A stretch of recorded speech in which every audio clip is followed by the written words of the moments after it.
Buenas noches. Renovamos el saludo a los que no hemos saludado todavía. El Señor esté dándonos un tiempo, como lo está haciendo, de adoración, de alabanza y ahora en meditar en su palabra. Esta mañana vimos en esto de raíces firmes, frutos abundantes, arraigados a la palabra de Dios, ¿no? Que es poderosa, que genera esperanza, que restaura en forma de proceso. ¿Quiénes vinieron a la mañana? Salúdenme. Bien, bastantes. Ahora vimos a la tarde algo acerca del ministerio y en esta hora quiero compartirte algo acerca de la vida íntima, de la vida secreta que todos tenemos. Juan el Bautista hablaba de frutos de arrepentimiento. Cuando uno se arraiga a la persona de Cristo, cuando se arraiga a la palabra, el resultado natural es frutos de arrepentimiento, una vida que muestra los cambios que Cristo hace en el corazón. Quiero hablar en esta hora de un problema, de un tema que nos afecta a todos los que estamos acá, el 100%. Afecta a los 8.000 millones de habitantes que tenemos o que somos en el planeta. Vamos a hablar acerca de la culpa, la culpa. ¿Cuántos problemas de iglesia por culpa de la culpa? Gente que se echa, gracias, viene más fresquita esta, ¿no? ¿Sí? Ahí va. ¿Cuántos problemas de iglesia por culpa de la culpa? Y hermanos que se pelean y se echan la culpa uno al otro. ¿Cuántas familias rotas y divididas por la culpa? Matrimonios que se separan por la culpa, porque se echan la responsabilidad uno al otro. Había un matrimonio que estaba peleando mucho. Yo sé que ustedes no pelean. ¿Cuántos están casados acá? Salúdenme los casados. Yo sé que ustedes no pelean, pero este matrimonio se peleaban y se echaban la culpa. Y el marido en un momento de brote le dice a la esposa: yo soy un hombre moderno, yo soy un hombre contemporáneo, yo no soy ningún machirulo anticuado. Yo sé, dice este hombre, que cada vez que un matrimonio tiene una crisis, la culpa es compartida. Y a la esposa le sonó lindo esto, ¿no? Y el hombre sigue y dice: yo sé que también en nuestra crisis la culpa es compartida, la culpa es tuya y de tu madre. No se quería hacer cargo de nada, ¿no? Pero a veces tenemos estos encontronazos y chisporroteos. ¿Qué es la culpa? Vamos a definir qué es la culpa. Es un estado o emoción desagradable de la mente y del corazón. La culpa es algo interior, es algo del espíritu, es algo de la parte inmaterial del ser humano. Sentimiento de conflicto que tenemos en el espíritu, de nuevo, algo interno, como consecuencia de haber hecho algo malo o por no haber hecho algo bueno. Podemos hablar de culpas por pecados de acción o por pecados de omisión. Consecuencia de haber hecho algo malo. Vamos a dar un ejemplo. Copiaste en un examen, aprobaste y zafaste la materia. Levanten la mano con sinceridad las personas que alguna vez se han copiado en un examen del colegio o de la facultad. Salúdenme. Bien. Dios te bendiga, Dios te bendiga. Todos ustedes que levantaron la mano son culpables de haber engañado a la profesora o al profesor. Y todos los que no levantaron la mano son culpables de estar mintiéndome a mí en este momento. Así que estamos todos en la misma bolsa, ¿sí? Ejemplo sencillo y sonso. Pero ahí está la culpa. Zafaste la materia, te fue bien, aprobaste, solucionaste un problema a corto plazo, pero te fuiste a dormir a la noche y se prendió una luz amarilla en tu mente advirtiéndote que habías hecho algo mal. Podemos hablar de culpa por no haber hecho algo bueno. Tenés padres grandes, sabés que los tenés que honrar, que los tenés que visitarte, que los tenés que buscar, pero pasa el día y no los llamás porque vivimos en un ritmo de vida muy acelerado y apoyás la cabeza a la almohada a la noche y pensaste, un día más pasó y no llamé a mis viejos, no los busqué, no los abracé y ahí está una culpa que se enciende en la mente por no haber hecho algo bueno. La culpa es un resentimiento del error cometido. Es decir, volver a sentir el mismo malestar que sentí en el pasado, lo vuelvo a vivir. La culpa es una mochila muy pesada de llevar, por eso esa foto que tenemos ahí atrás. Cuando la culpa no se resuelve a tiempo, genera vergüenza. Cuanto más gente sepa del error que cometimos, más vergüenza tenemos. Y si eso sigue avanzando, genera ansiedad y genera depresión y en las situaciones extremas la culpa lleva también a ideas suicidas, como vamos a ver más adelante. Ahora, ¿sabe por qué sentimos culpa? ¿Sabe por qué sentimos culpa? ¿Sabe por qué sentimos culpa? Porque somos culpables. Todo ser humano, delante de Dios, somos culpables. Transgredimos las leyes de Dios. Transgredimos las leyes que están escritas en este libro. Y esas transgresiones nos generan culpa en el corazón. Dios nos puso a cada uno de nosotros, independientemente de la religión que profeses, independientemente del credo que tengas, a cada uno de nosotros Dios nos puso un chip, un software, nos puso un programa en la mente que se llama conciencia. Cuando la conciencia es utilizada por Dios, nos lleva al arrepentimiento y a acercarnos a Dios. El Espíritu de Dios puede usar, cuando yo le doy lugar, puede usar la conciencia para que yo me acerque a Dios. Pero cuando yo no le doy lugar a Dios en mi vida, la misma conciencia que está en tu psiquis y en tu mente puede ser usada por el enemigo de nuestras almas, por Satanás, para generar frustración, para generar desánimo, para generar depresión e incluso ideas suicidas, como ya lo mencionamos anteriormente. Hay un ejemplo muy claro en la Biblia, en Mateo 26, Pedro, ustedes conocen, negó a Jesús en un momento donde Jesús había sido entregado y estaba yendo a la muerte, y Pedro era un fiel creyente y amaba a Jesús con todo el corazón. Pero en ese momento de crisis él negó a Jesús y dice Mateo 26, 75 que Pedro después de negar a Cristo lloró amargamente. Y después de este llorar amargamente, ¿qué fue de la vida de Pedro en el Nuevo Testamento? Un tremendo hombre de Dios, porque Pedro fue al lugar correcto con su culpa. 3 versículos más adelante, en Mateo 27, nos cuenta la historia de otro discípulo de Jesús que se llamaba Judas, que fue el que lo entregó a Jesús. Y yo creo que Mateo intencionalmente pega estas 2 historias para que nosotros reflexionemos en esto. Esto está a 3 versículos de distancia. Judas también se arrepintió, también sintió culpa, salió, fue a los sacerdotes, devolvió arrepentido las 30 piezas de plata, como dice acá, y después ¿qué hizo? Fue y se ahorcó. ¿Te das cuenta que la misma culpa, cuando voy al lugar correcto, puede ser usada por Dios, pero también, si yo no le doy lugar a Dios en mi vida, si yo no dejo que Dios trabaje en mi corazón, puede ser utilizada por el enemigo de nuestras almas? Dice Pablo en en 2 Corintios 7:10, lea conmigo, fuerte. Pues la clase de tristeza que Dios desea que suframos. Pará. ¿Está bien este versículo? Fíjate de nuevo, está en otra versión, pero mira, pues la clase de tristeza que Dios desea que ¿Dios desea que suframos tristeza nosotros? ¿No? ¿Sí? ¿Like o no? Mira, pues la clase de tristeza que Dios desea que suframos nos aleja del pecado y trae como resultado, como fruto, la salvación. Hay un tipo de tristeza que Dios sí quiere que sintamos. La tristeza que tenemos en nosotros cuando pecamos, cuando desobedecemos a Dios. Escúchame lo que te voy a decir. Si cuando pecas te entristeces, alégrate. ¿Lo entendiste? Si cuando pecas te entristeces, alégrate. Mira al que tenés a tu lado y decile esa frase. Si cuando pecas te entristeces, alégrate. Veo mucha gente callada, che, ¿qué pasa? Mirá al del lado y decile, si cuando pecas te entristeces, alégrate, porque esta es el tipo de tristeza que Dios quiere que tengamos en nuestras vidas. Ya hemos visto la definición de la culpa, hemos visto que la culpa puede ser usada por Dios, pero también puede ser usada por el enemigo. Vamos a ver en los próximos minutos.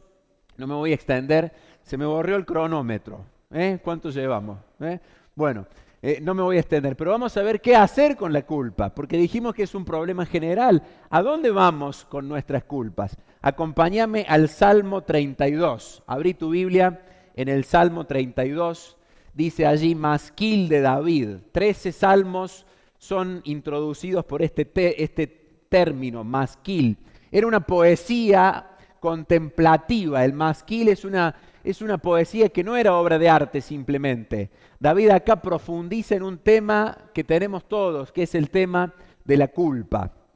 Salmo 32. El que lo encontró allí diga gracias a Dios. El que no lo encuentra diga misericordia, Señor, y sigue buscando. El rey David fue el personaje más ilustre del Antiguo Testamento. Si vos te fijás, en el Nuevo Testamento el nombre que más se repite es Jesucristo, Jesús. Y en el Antiguo Testamento el nombre que más se repite es David. Y Jesús es presentado en el Nuevo Testamento como hijo de David 16 veces. Vamos a leer este salmo completo. Si no lo tenés en la Biblia, lo vamos a leer todos juntos en la pantalla. Yo voy a leer los versículos impares que están en azul y todos ustedes juntos van a leer el rojo, los versículos pares. Dice, bienaventurado aquel cuya transgresión ha sido perdonada y cubierto su pecado.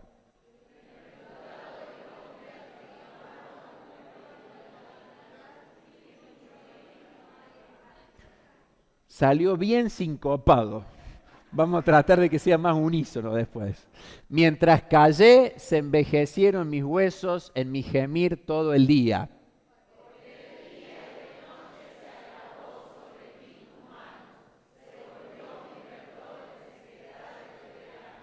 Mi pecado te declaré y no encubrí mi iniquidad. Dije, confesaré mis transgresiones a Jehová y tú perdonaste la maldad de mi pecado.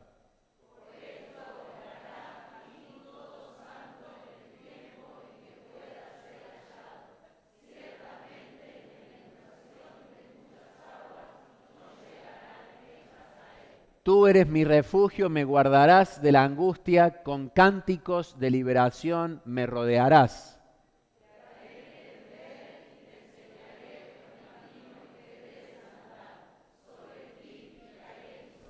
No seáis como el caballo o como el mulo sin entendimiento, que han de ser sujetados con cabestro y con freno, porque si no, no se acercan a ti.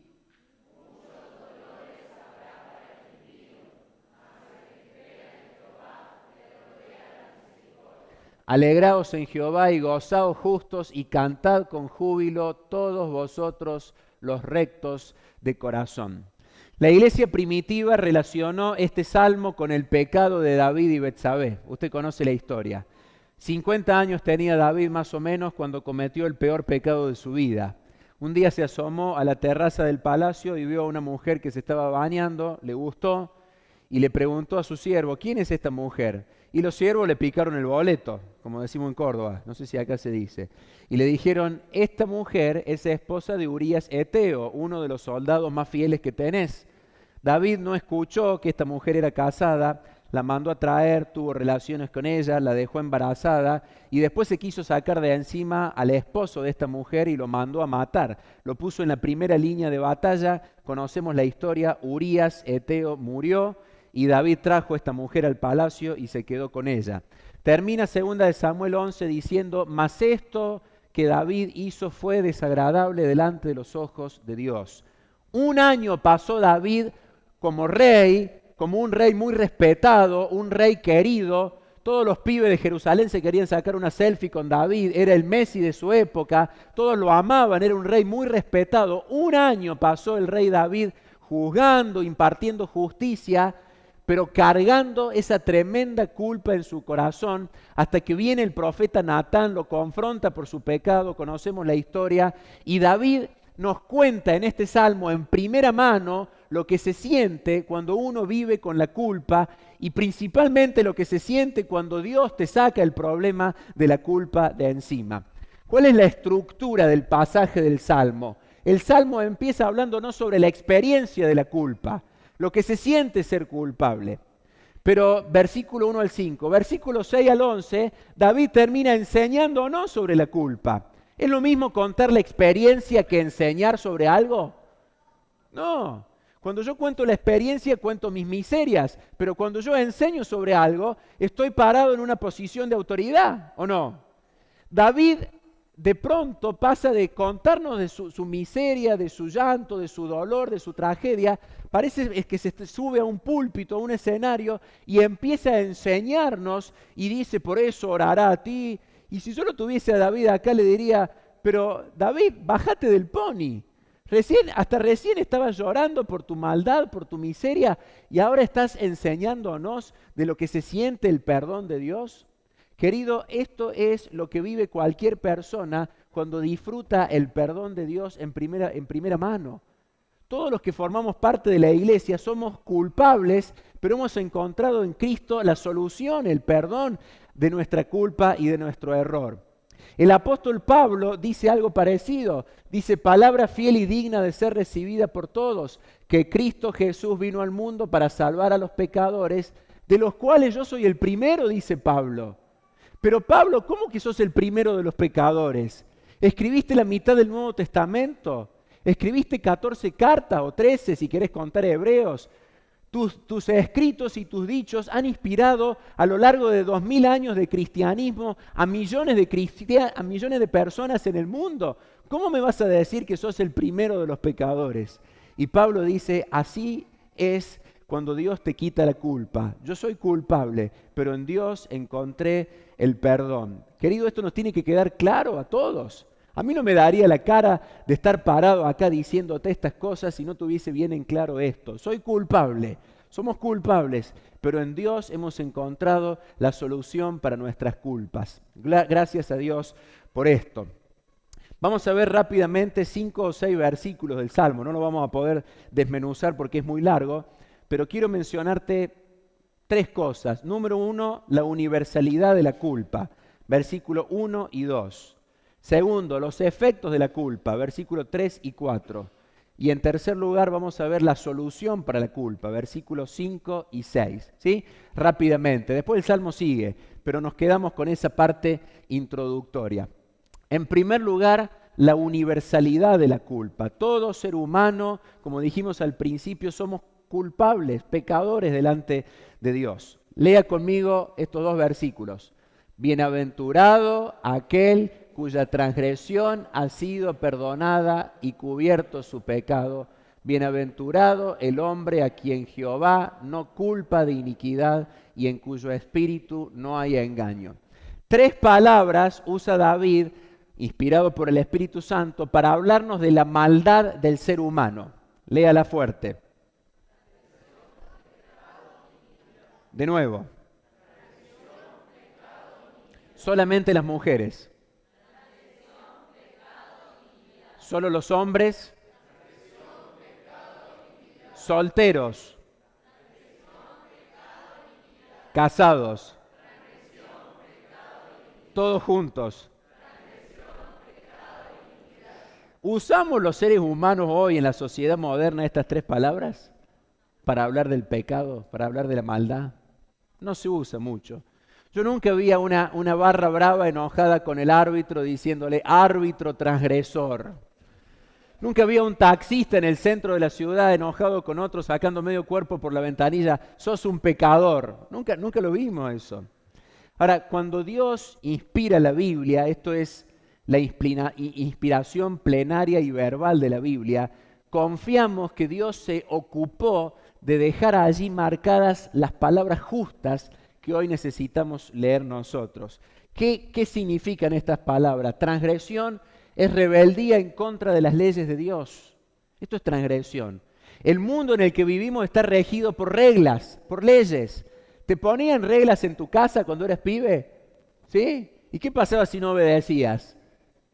La chancleta, Ahí así me hacen algunos. La manguera, el látigo. No. Bueno, cada familia tiene su forma de disciplina, ¿no? Y en el colegio hay reglas que tenemos que cumplir. Y si no las cumplimos, ¿qué pasa? Amonestación. Y en el trabajo hay reglas que tenemos que cumplir. Y si no las cumplimos, tarjeta roja. Y en el tránsito hay reglas de tránsito.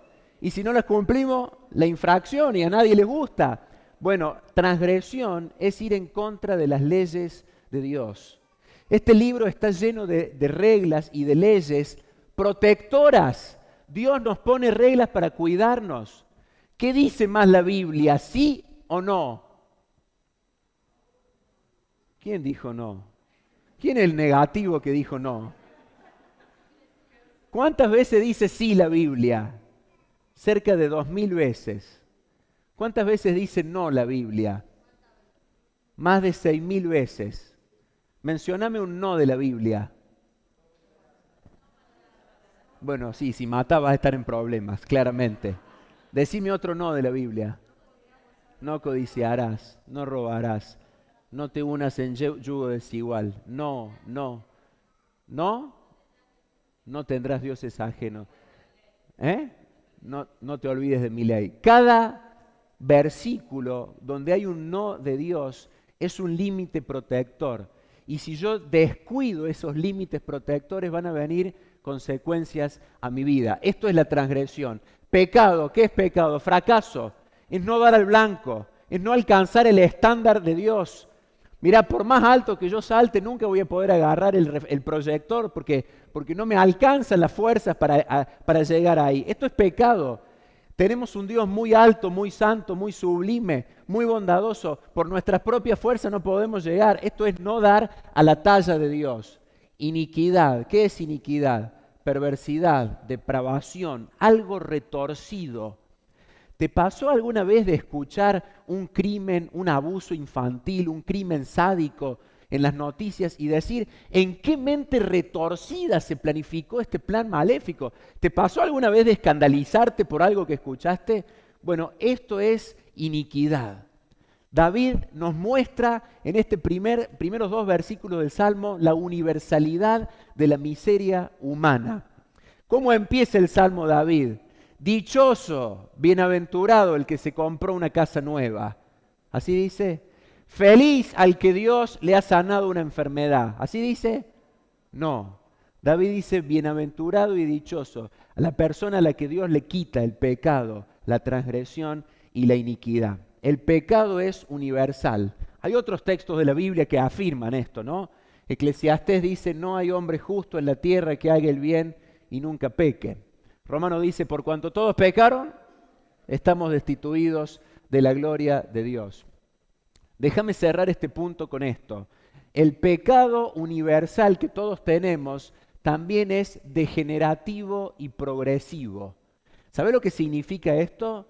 Que nos va pudriendo por dentro, que va afectando distintas áreas de la vida. A veces los creyentes creemos que podemos dominar algún habitillo, algún pecadillo, y creemos que tenemos control sobre eso.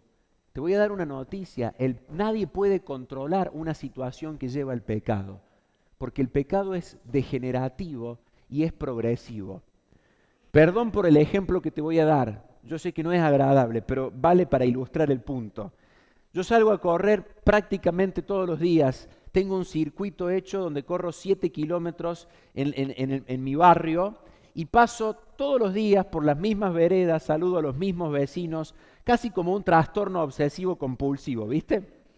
Y hay una parte del trote donde paso al lado donde la gente de un basural. Y el otro día iba corriendo, hace meses atrás, y vi que había un perro entre medio de la basura. Y dije, ¿qué perro raro acá tirado? No era un perro grande. No sé si era un pastor alemán, un pastor inglés, un pastor belga. Era un perro pastor, estaba ahí tirado. Y yo paso corriendo y voy a mi casa y al otro día vuelvo a salir y vuelvo a pasar por el mismo lugar y estaba el perro. Entonces ya me di cuenta que el perro no estaba durmiendo, estaba muerto. Y al tercer día vuelvo a pasar y estaba el perro más hinchado. Y al cuarto día había gusanitos que se asomaban. Y al sexto día ya había un olor nauseabundo. Me puse la remera así, pasé esquivando al perro. Y al 10º día ya se veían huesos. Y al día 20 ya ni forma de perro tenía. Lo que te estoy contando es el proceso degenerativo y progresivo de la muerte. Lo mismo hace el pecado en una vida. Cuando yo mantengo un pecado en secreto, al principio no se nota. Y voy y vengo a la iglesia y todos me ven y dicen, ¿qué facha de creyente que tiene? Mírame con esta Biblia de cuero. No tengo facha de creyente, mirá, no tengo pinta de buen espiritual. ¿Sí o no? Claro que sí. Pero si yo estoy albergando en mi corazón conductas pecaminosas, ese pecado va degenerando áreas de mi vida hasta que tarde o temprano empieza a dar mal olor. Y de pronto explota y se arma un escándalo. Yo sé que acá en Rosario nunca ha pasado, pero en Córdoba hay ejemplos. Y de pronto dejó a la familia y se fue y el escándalo. ¿Y qué pasó? ¿Cómo de la noche a la mañana? No fue de la noche a la mañana. El pecado fue degenerando progresivamente, porque así trabaja en nuestras vidas. Por eso hoy Dios nos está sacudiendo y Dios nos está llamando a dar frutos de arrepentimiento, de santidad, de volver a Dios. En primer lugar, entonces, la universalidad de la culpa. Versículos 3 y 4, los efectos de la culpa. David nos cuenta lo que se siente ser culpable. Y qué mejor que alguien que lo vivió en primera persona como él. Lea conmigo, vamos todos juntos. Mientras callé, se envejecieron mis huesos en mi gemir todo el día, porque de día y de noche se agravó sobre mí tu mano, se volvió mi verdor en sequedades de verano. ¿Sabéis? David aquí está hablando de consecuencias físicas. Se envejecieron mis huesos. ¿Qué enfermedad tuvo David acá? Cáncer, dijo uno ahí. Osteoporosis. ¿Quién da más? Fibromialgia. ¿Qué otra cosa? Artritis, artrosis. No tenemos elementos para hacer diagnóstico, pero sí sabemos que él sintió consecuencias físicas. ¿Sabes? Muchas veces me ha tocado, muchas veces, en la práctica médica, recibir pacientes que andan deambulando por varios especialistas y de golpe me caen como un paracaídas delante mío y me traen una carpeta así de estudios y yo lo mando a hacer resonancia y tomografía y ecografía y laboratorio y hormona y viene y se sienta de nuevo delante mío y leo los estudios y le digo, usted no tiene nada físico, porque lo que usted tiene es un problema espiritual y andan dando vueltas de médico en médico. Gracias a Dios por esos pacientes, porque tenemos trabajo nosotros, ¿no? David nos cuenta en primera persona que el pecado sin confesar, la culpa sin solucionar, trae dolencias físicas. Pero sigue, mirá, el versículo 3, en otra versión dice, mientras no te confesé mi pecado, las fuerzas se me fueron acabando de tanto llorar. La persona que tiene culpas también puede caer en depresión, en ansiedad y en problemas emocionales. Y esto lo vemos, lo decíamos recién, genera vergüenza, genera frustración. Dice Proverbios 28, huye el impío sin que nadie lo persiga. Esto en psicología es delirio de paranoia. Huye el impío sin que nadie lo persiga. La persona que siente culpa tiene miedo de perderlo todo. Tiene miedo de enfermarse, tiene miedo de que se le enferme la familia, tiene miedo de perder la casa, de perder la suegra, de perder el trabajo. Tiene miedo de perderlo todo, porque así es el pecado, nos genera un temor en el que no podemos solucionarlo por nuestras propias fuerzas. Decía el director del hospital psiquiátrico de Knoxville en Estados Unidos, el 50% de mis pacientes se podrían ir a sus casas si tan solo supieran y creyeran que ya los han perdonado. Mira qué liberador que es el perdón. Este tipo no es cristiano, pero así él entendía que la problemática de sus pacientes era la falta de perdón o la culpa, mejor dicho, ¿sí? La culpa genera consecuencias físicas, emocionales y también afecta nuestra relación con Dios. Mira el último versículo. Porque de día y de noche se agravó sobre mí tu mano. David sentía que Dios lo estaba aplastando. ¿Qué ganas te puede dar de venir a la iglesia si vos sabés que en tu corazón hay un pecado que te está volviendo loco? ¿Qué ganas te puede dar de venir y cantar y adorar? ¿Qué ganas de compartir la fe con otros si vos sabés que sos esclavo de malos hábitos y de vicios en tu propia vida? Eso afecta nuestra comunión con Dios. ¿Cuáles son los mecanismos de defensa naturales que tenemos los seres humanos frente a la culpa?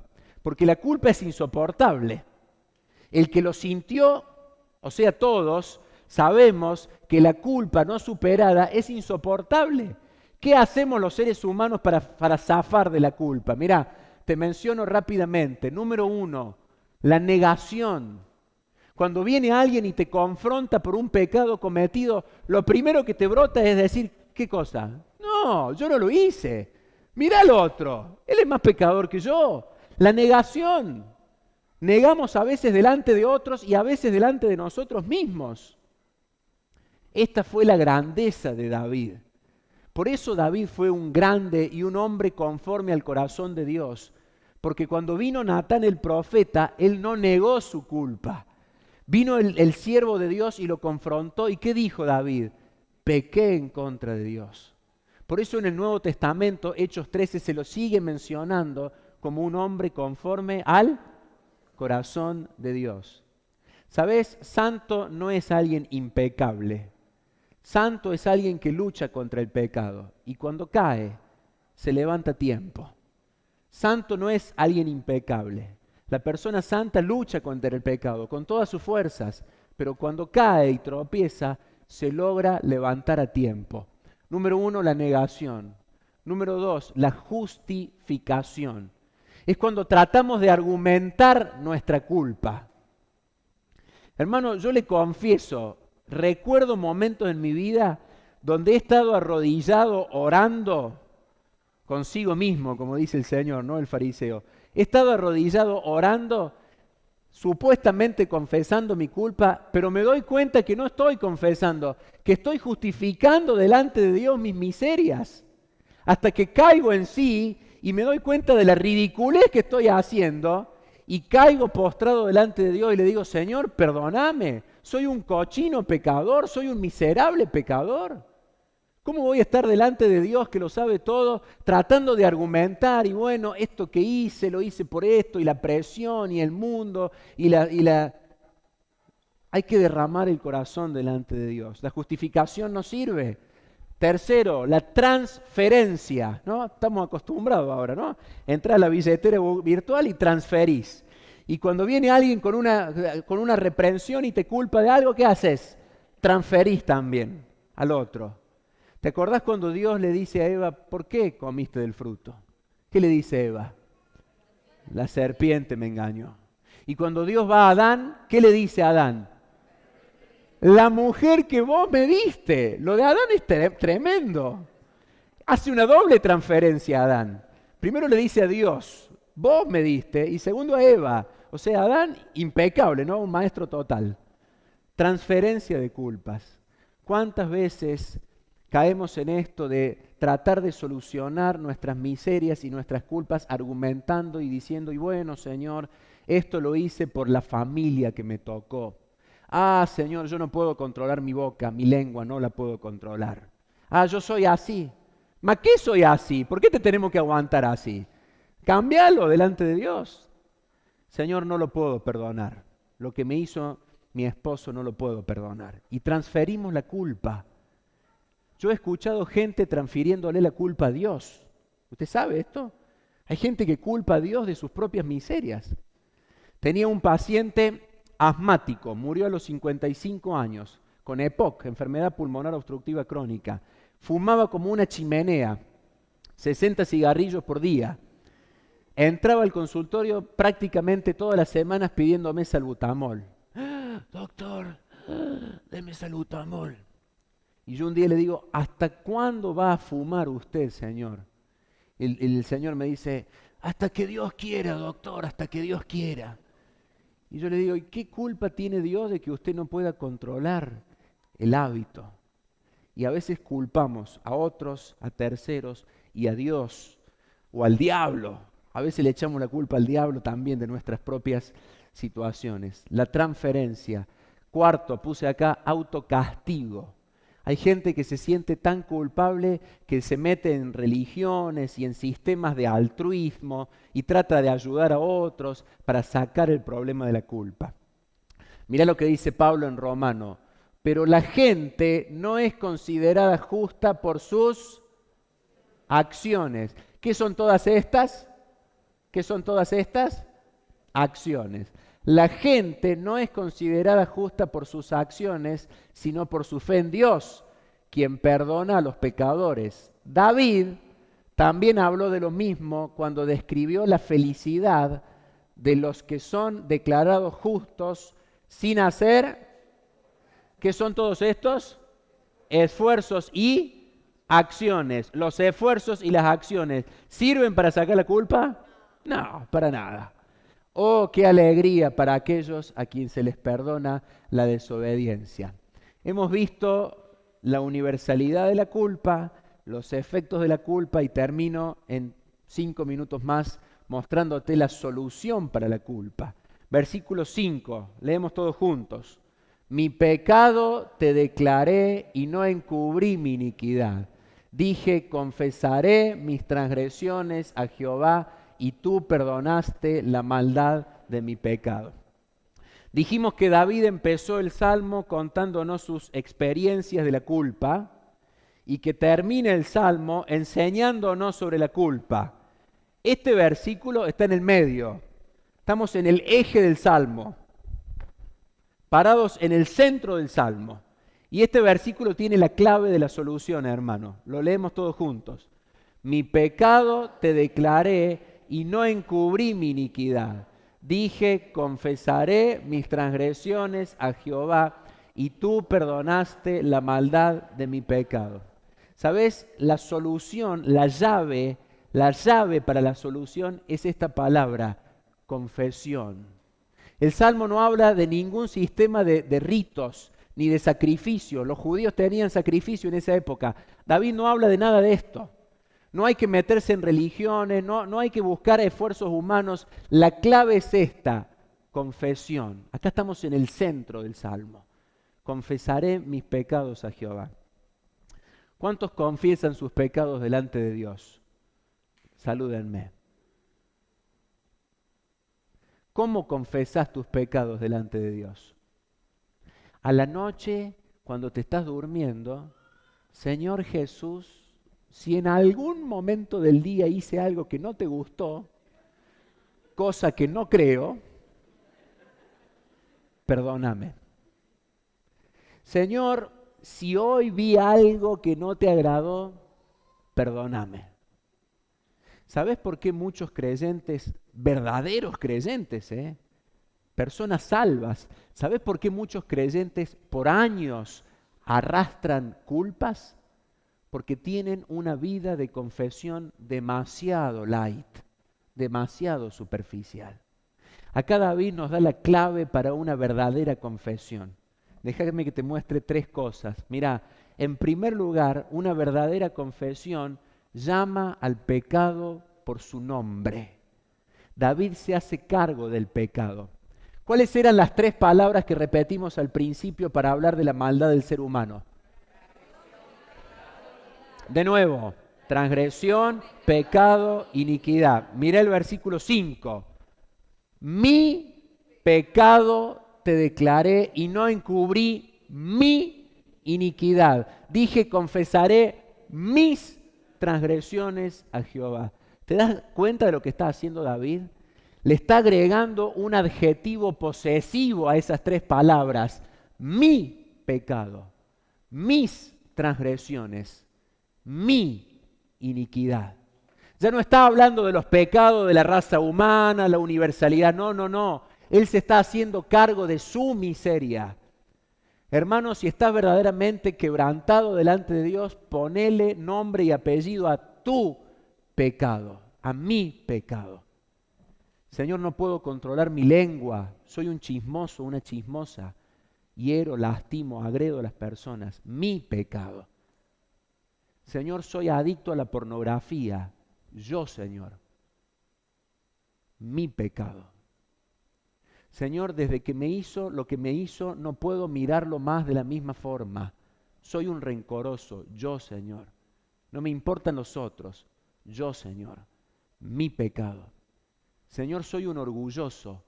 Me encanta que me miren, que me aplaudan y que me elogien. Yo, Señor, mi pecado. Señor, soy un adúltero. Jesús dijo, el que mira a una mujer y la codicia, ya adulteró con ella en su corazón. Mi pecado, mi transgresión, mi iniquidad. ¿Te das cuenta cómo David nos va mostrando el camino? Él se hace cargo. Ya no está hablando de la miseria de la raza humana, está hablando de su miseria. Segundo elemento en una verdadera confesión, urgencia.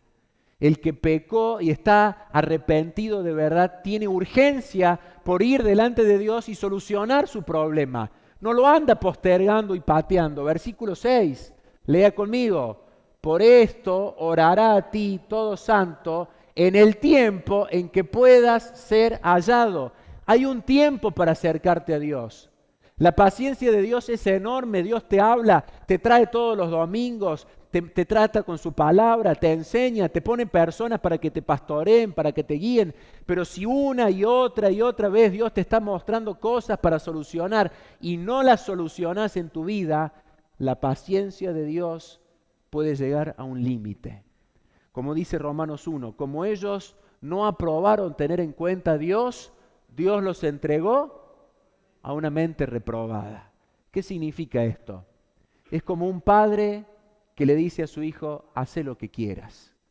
Ya te busqué, ya te saqué, ya te perdoné, ya te restauré, pero si querés seguir en esa, haz lo que quieras. Qué triste que es cuando la conciencia no habla más. Qué triste que es cuando nos acostumbramos a escuchar cada domingo la voz de Dios y no hace mella en nuestros corazones. Por eso si Dios hoy te está mostrando cosas para cambiar, ponele un mi pecado, mi transgresión. Y urgente buscar la persona de Cristo para restaurar lo que tengas que restaurar en tu vida. Y en tercer lugar, arrepentimiento. Este es el camino de la verdadera confesión, arrepentimiento. Defíname arrepentimiento. Cambio de dirección. ¿Qué otra? No hablen todos juntos porque no los escucho. ¿Cambio de mente o cambio de dirección? Pónganse de acuerdo. ¿O las dos? ¿Las dos? ¿Sabe? Esta es la definición de arrepentimiento. Mira, un cambio de mentalidad que resulta en un cambio del estilo de vida. Este es el verdadero arrepentimiento. Cuando Dios trabaja en tu mente, en tu corazón, y eso se traduce en una nueva vida. La persona que ha pasado por la cruz de Cristo se transforma de verdad, cambia. El que era un violento ahora es una dulzura con su esposa.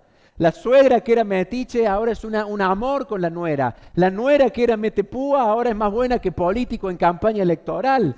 El que era un deshonesto ahora es una persona transparente. Como el lechero que se convirtió y todo el pueblo empezó a tomar leche de mejor calidad. ¿Sabe la historia esa, no? En la época que la leche se vendía suelta, el lechero recibió a Cristo y todo el pueblo empezó a tomar leche más rica, más espesa, más saludable. Y todo el mundo hablaba en el supermercado, en la panadería. ¿Cómo puede ser que desde que el lechero va a la iglesia todos tenemos leche de mejor calidad? Y un día una señora se encuentra con el lechero y le dice, señor lechero, todo el pueblo está revolucionado por la calidad de su leche. ¿Qué pasó? ¿Encontró mejores vacas? ¿Encontró mejores pastos para sus vacas? Y el lechero la mira y le dice, mire señora, las vacas son las mismas, el pasto es el mismo, el que cambié fui yo, ya no le pongo agua a la leche. Y claro, y es una obviedad. Esto es lo que hace Dios cuando vos le das lugar, transforma, cambia. Estos son los frutos de arrepentimiento, una vida transformada por Dios. Elementos de una verdadera confesión. La única cura para la culpa real es un perdón real, basado en un arrepentimiento real y en una fe real en Jesucristo. ¿Sabes por qué Dios puede sacarte tu transgresión, tu pecado y tu iniquidad? Porque un día hace 2000 años los clavó sobre Cristo.